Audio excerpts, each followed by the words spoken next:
Hello YouTube, I'm Vince White. I'm an employment attorney, and on this channel, we answer publicly posted questions from YouTube users, getting folks the answers they need from an employment attorney. Not sure why I did a voice there. We have a question here.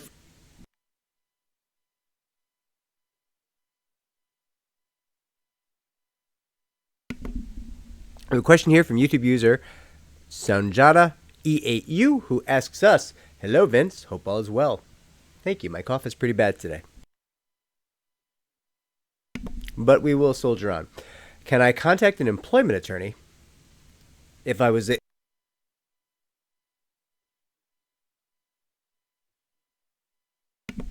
medical student at my university? I was expelled from my program after I've made a complaint of a racial discrimination towards a teacher that made me fail an exam because of discrimination. I am the only student of my race in my faculty. Then I had to restart the year, and all the teachers teamed up against me to make me fail the year again. So I was expelled from the program. I had 2 years of potential future earnings lost, and that's around $400.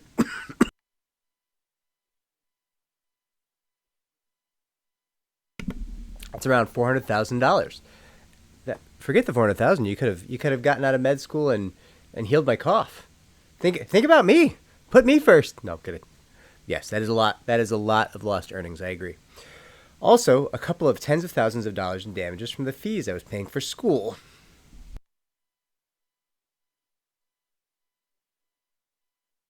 And the materials I was paying. I know that I'm not an employee, but I feel like an employment attorney could help me more than other types of attorneys for this case. If not, what would be the best type of attorney for me? Also, I want to apply a divide and conquer strategy. How would a defense employment attorney could strategize on dealing with divide and conquer strategy you apply? If you have multiple teachers, you can sue because they have participated in your retaliation. Those people are all high earners that you can sue. Okay, so I'm going to throw out the divide and conquer thing and the suing people individually because I don't know that in the context you're in that will be viable for you. I think that might be a non-starter for non-employees, but don't quote me on it. I don't think that's viable. Here's the deal. If you can find an attorney who does discrimination in the academic setting, amazing. That is great.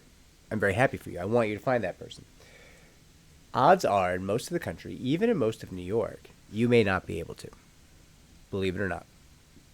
And that tends to be because most academia discrimination cases are low value. Yours, not so low value, but it's lower value than a lot of employees' cases might be. That being said, it's not low enough that attorneys wouldn't take it. I certainly think attorneys would take it. And so here's the deal. You might end up having to hire an employment attorney. And the reality is they're going to be more used to dealing with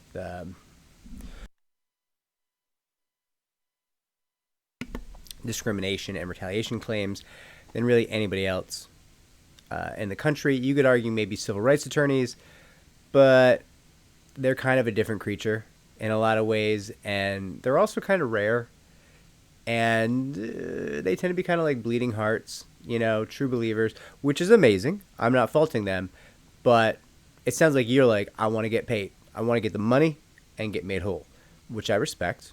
That is not by any stretch of the imagination me faulting you. I'm just saying, one, civil rights attorneys, this isn't exactly what they do.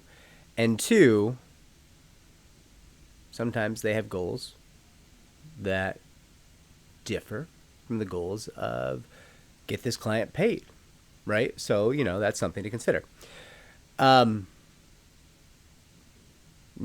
when you're going to hire an employment attorney as a student, here's the deal. Many employment attorneys don't want your case because you're going to be like, my case is worth a lot. I'm a med student. It's all kind of theoretical You're like, well, I would definitely pass, but you didn't. But that was racism. Okay, but you didn't. You actually failed twice. So the idea that you would pass is not a sure thing. So those damages are speculative. Like part of what we're going to have to show for the damages that you're describing is that, but for what was done to you, the discrimination, which I believe, you would have passed. How do we do that? Well, we can try to convince people about your long-standing record of academic excellence, but the actual task at hand, you did fail twice. So that is an uphill battle, right? That is not what we in the biz might call a sure thing, right? There's no slam dunks in this industry, but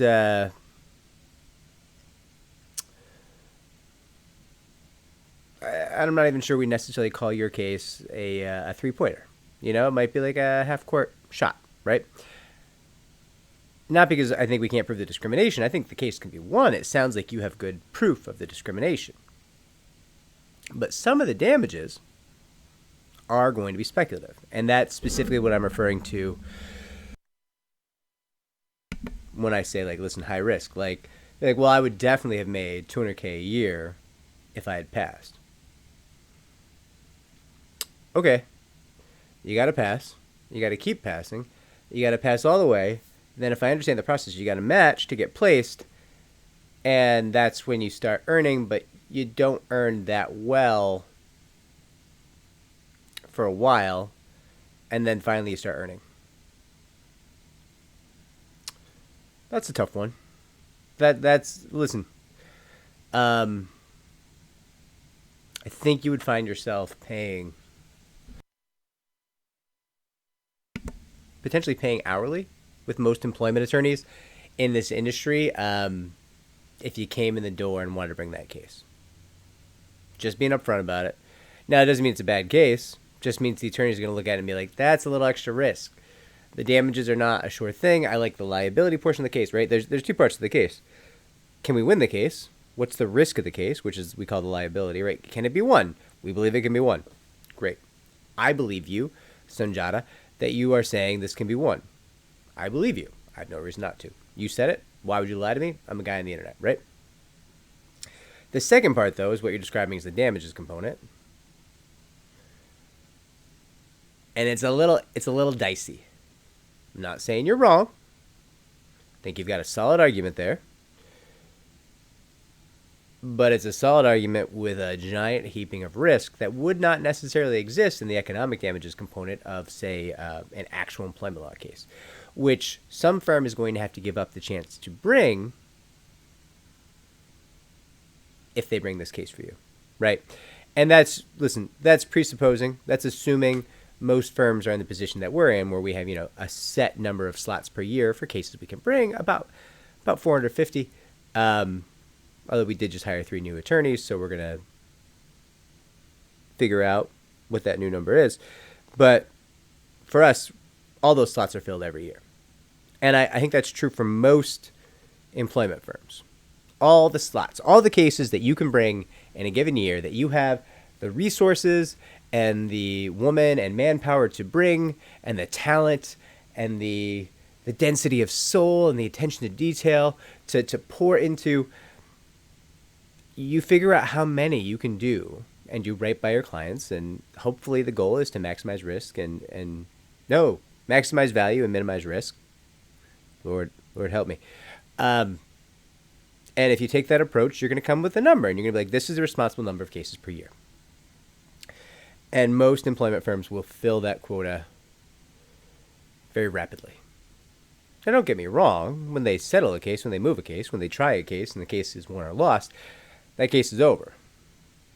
And they can take another case now, right? It's not like you hit 450 in a year. There can be no new cases till next year. That's not what I'm saying. But I'm saying in general, we're looking to run 450 or fewer cases historically per year, because that's how we know we can spend the correct amount of time and care and enthusiasm that a case deserves, right? So, Sanjata, your problem is, if you're going to a good firm, they've already filled their quota, or they have the ability to fill their quota. They're not concerned about filling their quota for the year at all. And to be clear, the quota of cases. The quota of cases per year they can bring. So if you want them to take your case, and your case has more risk in the damages component than the average employment case, they might say to you like, hey, we will take your case, but you're going to have to pay a hefty flat rate up front in addition to the contingency. Or they might say, hey, we will absolutely take your case, but you're going to have to pay hourly. That may not be compelling. That is, however, something I see happen a lot of the time to Title IX cases, workplace discrimination, discrimination in academia, sexual harassment in academia. Sexual harassment in academia is a different creature. That is still valuable, and employment attorneys will jump on that case. So I misspoke there. But you have discrimination of all the protected classes in academia. Those can be higher risk in terms of the damages. It's tough to show damages. A lot of failure to accommodate cases come out of academia. A lot. So you'll find a lot of those cases, what the student actually wants is the accommodation and the degree, right? So those cases, attorneys will bring them once or twice and get burned each and every time because they'll bring the case and they'll spend a lot of time, tens upon tens of attorney hours. And then the student's like, yeah, I don't care about money. Just give me the degree. And the attorney's sitting there like, but I can't take a piece of the degree. What do you mean? And the student's like, yeah, but that degree's worth so much to me. So I'll take the degree. Thanks. Just let me do my last 2 classes. Get me back into the student body. And I'll take that degree. And that attorney has been burned to the tune of probably 10, 20 grand and tens upon tens, if not potentially even hundreds of attorney hours. So this is kind of why as students, yes, you can absolutely hire employment attorneys, but they're going to carry some dose of skepticism for these cases. Or just upcharge, right? Just think of it like a contractor. You're getting your roof done. They're like, yeah, it's gonna be this much and this much. And you're like, yeah, but I need it done before winter. They're like, oh, well, I'm going to have to upcharge. That's just kind of the thing. Here the vibe is, oh, you got a case? Great. Discrimination? Great. That's what we do. That's what we look for. It looks like it's good fact pattern. Good. We believe in the discrimination. We think we can prove it. We think we can demonstrate the discrimination. Some retaliation. Yeah, lots of bad actors. That's good. We can work with that. Okay. Damages. Oh. Okay. So your economic damages are just dog doo-doo because they're highly speculative. Like they exist. We can argue for them. But that argument is uphill. Okay. Not great. Emotional damages. Are you treating? You're not treating? Are you willing to treat? When can you start treating? You can start treating right now? Okay. That's something. Punitives for the retaliation claim. That's something, but then we got to try the case. And realistically, looking at this fact pattern, Sanjata, and I'm thinking maybe you want to get back in that school. Right? You want to that degree is worth a lot more to you, I would imagine, than the potential punitives victory here. So, going to spend a lot of money. Going to spend a lot of time. Then maybe I get burned because you settle for the degree. Or to get back into the fold so that you can get that degree, which is worth a lot of money to you. And get a fair shot at taking these exams and passing and going forward. Okay. You hear the pitch? Not a good pitch. Right? So, if you can't find someone, do talk to employment attorneys. But do not be surprised when those employment attorneys are like, hey, yeah, not awesome. We can work it out, but I can't just say, let me pay for everything. I'll just take my percentage if I win. Don't worry about it. That's not generally the vibe for discrimination in academia and retaliation claims in academia. It's just generally not. Sexual harassment, it is more so. And that's just because, how do I say this without sounding disgusting? I mean, I guess I'm just gonna sound disgusting. Sexual harassment sells, right? Like you can, we as a society are like, yeah, men, real tendency to be pieces of shit. I believe it. You believe it. We've all seen it. It's kind of the norm, right? So I believe this bad thing was done, and I think this person who was sexually harassed felt like a captive audience and felt like she or he didn't really have any options. And that was probably pretty horrific. And although I personally am not attractive enough to experience that in my life, I would imagine if I was, I'd be rip-roaring pissed. So let's kind of check. Let's go ahead and go to verdict on this one. Let's, this is money, right? It's just a little bit different. And people can, for whatever reason, empathize with sexual harassment in a way where they don't always empathize with different forms of discrimination. And we've seen that in juries. We've seen that in settlement figures over the years. Certainly the data from our firm reflects that. So, we do separate out in academia the sexual harassment claims. Those are still potentially high value claims. But you often find hybrid or hourly offers in the realm of students experiencing discrimination in academia. So, Sanjata, I'm just saying you're on the right path, but the numbers may not shake out the way you think they will, and I don't want you to be surprised, because that can be a really unpleasant thing to find out. Right? If you talk to 10 attorneys and all 10 of the attorneys are like, yeah, bad deal. And you're sitting here like, this is an amazing deal. This case worth so much.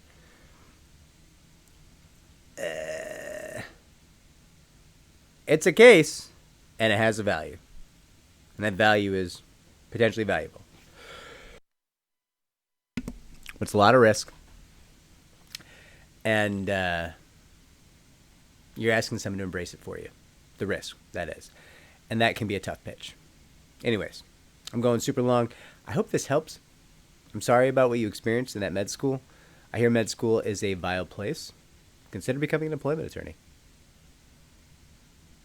I'll tell you right now, we could use you. Like, subscribe, comment down below. Share the channel so it can grow. Take care, everyone.